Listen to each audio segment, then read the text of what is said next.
কি, বুড়া মানুষ এমন গালি দেয়, কোনো জন্তু জানোয়ারও এমন গালি দিবার কথা না।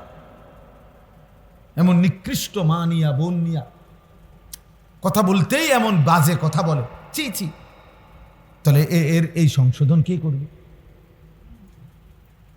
বলেন? অজুটা সুন্নত মোতাবেক না, ফরজ গোসলটা সুন্নত মোতাবেক হচ্ছে না, 2 রাকাত নামাজের রুকু সেজদা তাসবিহ ঠিক নাই।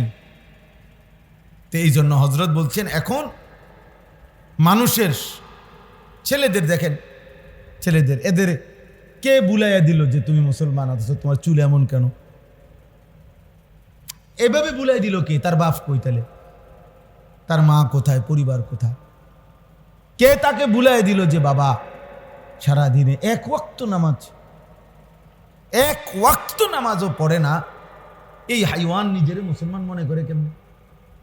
এটা তো চতুষ্পদ জন্তুর চাইতে খারাপ। এ তো মানুষের কোনো কাতারে পড়েই না, জানোয়ারেরও তো কোনো কাতারে পড়ে না, এ তো পশুর কোনো কাতারেও পড়ে না। কারণ কোনো পশুর উপরে আল্লাহ তো সেজদার বিধান দেয় না, বুঝেন নাই? গরু ছাগলকে কি সেজদা দিতে বলছে চাচা?